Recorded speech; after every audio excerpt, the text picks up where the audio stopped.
안녕하세요. 77의 건축 이야기 77입니다. 어제 저녁에 재난안전대책본부에서 문자가 왔어요. 강상면 송악리 주택 화재입니다.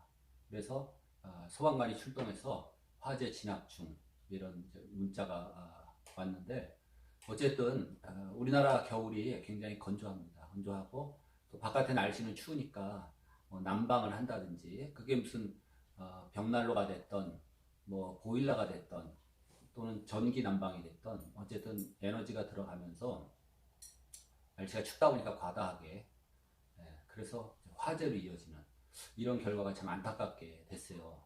새해부터. 그래서 여러분들도 조심하시기 바랍니다. 특히 전원주택. 근데 이 주택에서는 특히 아파트 같은 경우는 거의 이제 화재가 나질 않습니다. 근데 화재의 원인으로 보면은 어떤 계기로 열받아서 직접 막 불을 붙이는 경우, 휘발유 뿌리고 그런 경우가 비중이 많아요. 오히려 전기로 인한 거, 뭐 기타 다른 화재는 주택에서는 거의 없습니다. 근데 전원주택에서는 주로 건물 구조마다 좀 다를 수가 있는데 그 구조별로 화재 원인이 좀 다르고 그 다음에 또 벽난로 과열로 화재가 이어지는 경우가 있어요. 지금 송악리 화재는 정확한 원인이 뭔지는 지금 파악은 안 됐는데 거의 뭐 조금 전에 진압이 된 것 같아요. 이 벽난로에서 이제 과다하게 막 떼는 경우가 있어요. 그래서 실제 그 사용자는 안전하게 쓸 수가 있는데 이런 경우가 있습니다. 재작년 크리스마스 때인데 전원주택에 다 모였어요. 친척들이. 그러니까 조카들이면 뭐 꼬맹이들도 다 모였는데 어른들이 이제 재밌게 노는 동안에 장작불을 막 뗀 겁니다. 벽난로에다가. 재밌으니까 막 집어넣는 거예요. 과다하게. 그래서 어떻게 돼요? 그 연통에서 과열이 되죠. 그러면 그 거기에 단열 처리도 했겠지만은 특히 목조주택의 목재 같은 경우는 한 350도 넘어가면서 수종마다 다른데 나무마다 한 400도 가까이 자체 온도가 올라가면 불씨 없이도 불이 붙습니다. 자연 발화라고 하는데 온도가 과열되면은 불이 붙어요. 그렇기 때문에 굴뚝도 안전하게 다 단열 조치하고 했지만은 과열이 되면은 불이 날 수가 있습니다. 어쨌든 뭐 우리가 사는 게 전화위복도 있고 또 뭐 세옹지마라고 나쁜 일이 다시 좋은 일로 이렇게 바뀌는 그런 경우가 많이 있어요. 2019년도 전부 좋은 일만 있으시길 바랍니다. 이 불에 관해서는 1871년 미국 시카고에서 화재가 일어났어요. 지금도 그 정확한 화재의 원인, 화재의 발단은 모르겠는데 당시에는 전기가 뭐 일반화, 전기가 없었다고 보면 돼요. 그래서 조명도 뭡니까? 등잔불, 등불로 하죠. 가로등도 전부 시간이 되면은 그 가로등 불 붙이러 다니는 사람들이 불을 붙입니다. 가로등에서 원인인지 또는 마구간에서 말이 그 등잔불을 뭐 발로 차서 불이 붙었다 이런 설도 있고 뭐 몇 가지 설이 있는데 정확하게 화재 원인은 파악되지 않고 있어요. 지금까지도. 요즘에야 굉장히 과학적인 분석이 발달했기 때문에 화재가 나면은 거의 그 원인을 거의 뭐 다 찾습니다. 뭐가 화재가 원인이 됐는지. 그래서 그 당시 1871년 10월 8일부터 이틀 동안 10월 10일까지 엄청난 면적이 탔어요. 그러니까 약 어떻게 됩니까? 9평방미터, 9km, 9평방킬로미터가 탔어요. 그러니까 시카고가 이렇게 길쭉하게 불이 붙었는데 거의 시카고가 3분의 1이 아니라 핵심 도심 지역이 다 탔으니까 전체가 다 탔다고 봐야죠. 그러니까 3km 정방형이 탔다 이런 정도의 면적입니다. 엄청난 면적인데 그로 인해서 화재로 인한 주택이 다 타고 10만 명 정도가 집을 잃게 되고 한 300여 명 가까이 화재로 인해서 사망을 했어요. 근데 이 얘기를 왜 하냐면 시카고 화재가 일어나서 전체가 불이 타고 말하자면 화가들의 그 캔버스, 화가들의 화판이라고 생각하면 백지 상태가 된 겁니다. 도시 전체가 싹 타고 깨끗하게 됐어요. 말하자면 거기에 세계 각국의 유능한 건축가들이 모여들어서 건축을 하게 됩니다. 그 중에 그 나중에 뭐 시카고 학파, 시카고 스쿨이라고 뭐 이런 명칭까지 생겼는데, 윌리엄 르 바론 젠이라는 건축가가 있어요. 이분이 시카고의 홈 인슈어런스 빌딩을 건축 중에 있었습니다. 근데 그 건축하다가 화재 이후죠. 건축하다가 벽돌공들이 파업을 합니다. 그래서 이분이 새로운 공법을 시도를 한 거예요. 그래서 철골로 보와 기둥, 힘 받는 건 모두 철골로 하고 그 칸막이 내부 벽을 벽돌로 그냥 쌌어요. 그럼 뭐가 다르냐? 그 이전하고. 그 이전에는 전부 뭡니까? 벽돌로 전체 쌓아 올리면서 벽돌 벽이 힘을 받게 그런 구조로 공사를 했어요. 그러다 보니까 어떻게 됩니까? 고층으로 올라갈수록 건물 무게가 무거워지니까 저층부에 있는 벽은 두꺼울 수밖에 없죠. 그래서 공간 활용도가 안 좋고 벽돌은 두꺼워지고 또 벽돌 벽체가 힘을 받는 벽, 그러니까 내력벽이라고 하죠. 베어링을, 내력벽. 그러니까 힘을 받다 보니까 벽에다가 어떻게 돼요? 창, 개구부. 창을 크게 뚫지를 못합니다. 창을 크게 뚫으면은 힘을 못 받잖아요. 그래서 벽돌벽은 개구부, 창이나 문의 그런 크기를 제한하는 구조적인 기준이 있어요. 근데 어떻게 됩니까? 이 시카고 화재 이후로 철제를 사용해서 기둥이 힘을 받고 보가 힘을 받고 이렇게 해서 주요 뼈대가 힘을 받다 보니까 나머지 벽들은 뭐예요? 커튼월이라고 하는데 힘을 안 받는 벽, 이게 되는 겁니다. 그래서 이 제니가 홈 인슈어런스 빌딩을 하면서 이제 벽돌로서 뭡니까? 벽이 힘 안 받는 벽, 커튼월, 이 방식으로 해서 고층으로 짓게 됩니다. 그래서 그 전까지는 그렇게 고층을 지을 수가 없었는데 구조적인 그런 방법, 철제의 사용, 그 다음에 엘리베이터가 개발돼서 수직으로 이동하는 그 엘리베이터가 해결을 하게 됩니다. 그래서 보통 건물이 한 10층 정도 되면은 걸어서 오르내리기가 굉장히 부담스럽고 불가능한 높이가 되죠. 그래서 엘리베이터가 그걸 해결하게 됩니다. 그래서 시카고 화재 이전에도 미국의 제임스 보가더스라는 사람이 영국에서 어떤 아이디어를 얻었어요. 영국에서 보니까 철제를 가지고 건축이나 토목 분야에 사용을 하는 겁니다. 교량을 만든다든지. 그래서 이걸 미국에 적용을 했어요. 그래서 미국에서도 철제를 이용해서 건물을 지었다. 시카고 화재 이전에도. 근데 이 철의 뭡니까? 이 성격 종류가 좀 다릅니다.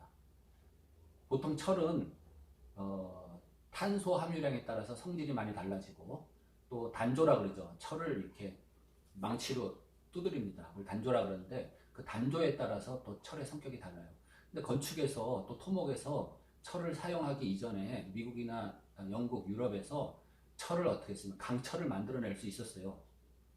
그렇죠? 강철은 뭐냐면은 철을 불에 달궈서 망치로 두드려서 굉장히 탄성과 그런 경도, 강성을 높이는 겁니다. 근데 그거는 작은 것들에 가능했죠.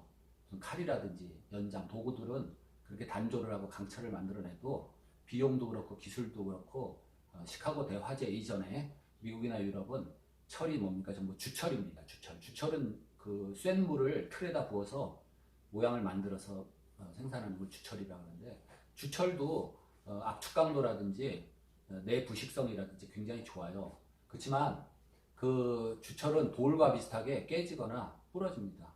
네. 그래서 시카고 화재 이전에도 한 과거 30년, 40년 동안 철제, 주철 이용한 그런 빌딩이 있었어요. 시카고 화재 때 분석해서 나온 결과인데 이 철이 열에 약하다. 특히 건축물 화재에 약하다. 그래서 제가 지난 영상에도 건축물 재료 거기 나오지만은 이 건물에 화재가 일어나면은 한 5분, 10분 만에 한 1000도씩까지 올라갑니다. 그러면 쇠에 뭡니까? 철제가 강도가 2분의 1로 떨어지면서 건물이 그냥 붕괴돼 버려요. 그래서 시카고 화재 이후에 그런 철이 불에 약하다.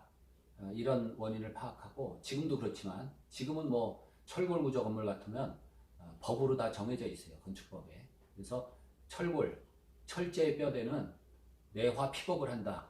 그래서 어떻게 돼요? 시카고 화재 이후로 건축되는 미국의 건축물은 철제로 지을 때 뭡니까? 벽돌이나 석재로 단열 처리, 내열 처리를 그렇게 하게 돼요. 그래서 철골을 이용해서 이제 마철루라고 해서 고층 빌딩이 시카고에 쫙 세워지게 됩니다. 아울러서 지금도 뭐 그 오티스 그 회사의 엘리베이터 우리나라에도 많이 쓰이고 있는데 1857년에 오티스라는 분이 엘리베이터를 개발했어요. 최초에 이제 오티스가 개발한 엘리베이터는 전기를 동력원으로 한 게 아니라 증기기관. 그러니까 우리 자동차 이전에 뭐 증기기관이라는 게 증기를 이용한 동력인데 어쨌든 그 동력원으로 해서 엘리베이터를 만들었어요. 근데 문제는 엘리베이터가 사람을 이렇게 위아래로 수직으로 나르다 보니까 안전성의 문제인데 이 안전성이 해결되고 1800년대 말 1889년에 오티스사에서 전기를 이용한 엘리베이터를 개발하게 됩니다. 그래서 이 시카고 새로운 그 건축, 마철로 건축에 이 엘리베이터가 접목이 되고 기타 뭐 다른 설비들도 발전을 했지만은 특히 고층이 가능한 거는 엘리베이터가 개발이 된 겁니다.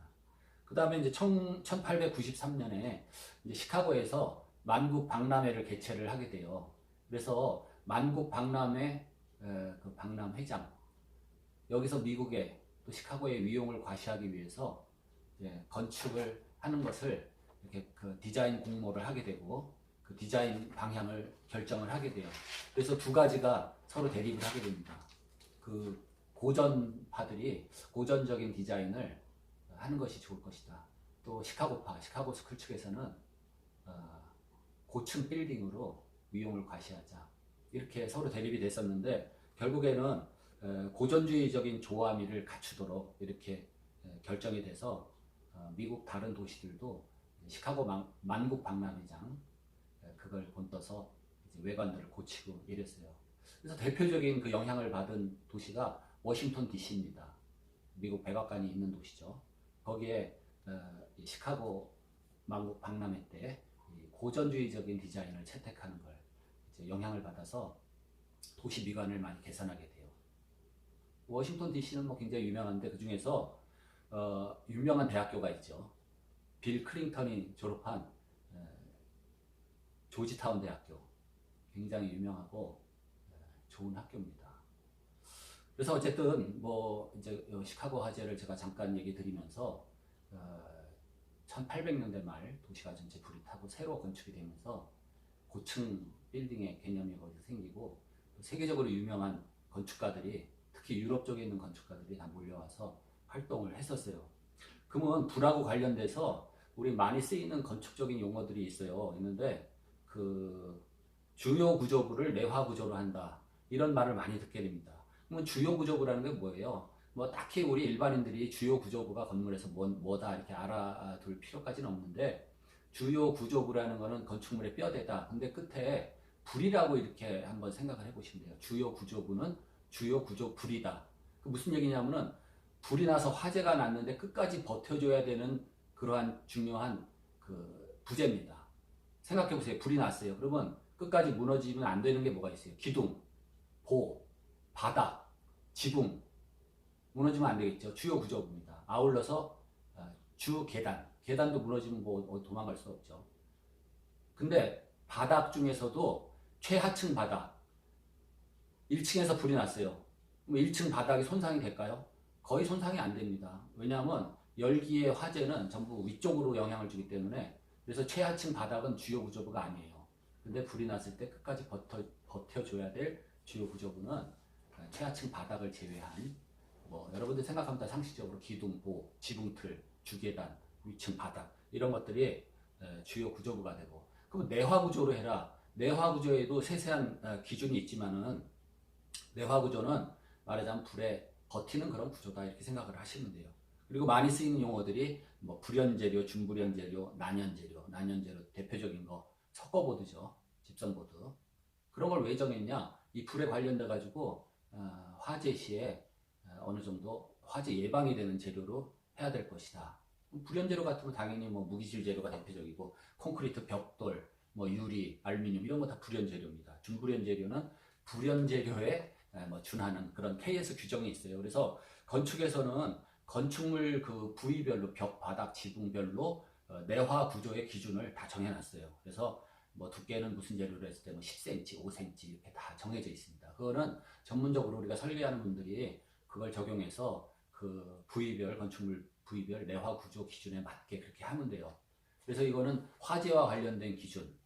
그다음에 요즘에 부각되는 건 뭡니까? 또 내진, 지진이 일어났을 때 버텨야 되는 기준. 또 에너지 세이브를 위해서 어떻게 돼요? 또 단열재 기준 이런 것들이 다 있어요. 그래서 지금 오늘 제가 말씀드리는 거는 뭐 건축물에서 어떤 화재가 났을 때 그런 거를 중심으로 얘기를 드리는데, 그리고 우리가 또 건축에서 말하는 방화구획이라는 게 있습니다. 방화구획. 이거 무슨 얘기냐면은 불이 번지지 않도록 사전에 그 구획을 지어서 불이 퍼지는 것을 막는 그런 그 방화구획이라는 게 있어요. 여러분들이 많이 보신 것 중에 백화점에 가보면요, 특히 그 에스카레이터 계단 옆이라든지 보면은 난데없이 이렇게 무슨 스테인레스라든지 금속으로 된 문짝이 하나 혼자 서 있어요. 벽도 없는데. 예. 그게 갑종 방화문이라는 겁니다. 그래서 방화 구획은 어떤 걸로 하냐면은 불연제 내화 구조로 하게 돼 있는데, 그거를 이제 불이 일단 났다 그러면 그런 내화 구조로 어떻게 돼요? 백화점 같은 넓은 공간을 내화 구조라 해서 벽돌로 콘크리트로 이렇게 다 막아놓으면 다니질 못하잖아요. 예. 다니려면 뭐 각종 방화문, 즉 방화문으로 이렇게 다닐 수 되겠어요. 그래서 그 방화 구획을 할 수 있는 조건 중에 하나가 자동 방화 셔터라는 게 있습니다.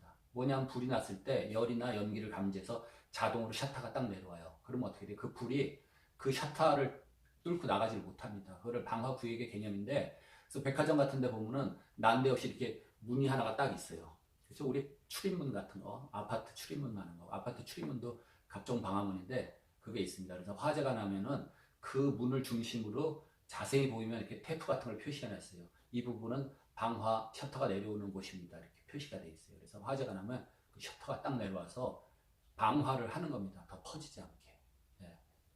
그래서 방화 구획이라는 게 있고, 또 이제 방화 구획은 그러면 얼마 뭐 1000스퀘어미터마다 한다. 뭐 이런 규정이 있을 거 아니에요? 이렇게 어떤 이렇게 칸 막는 그런 구획별 면적이 있어요.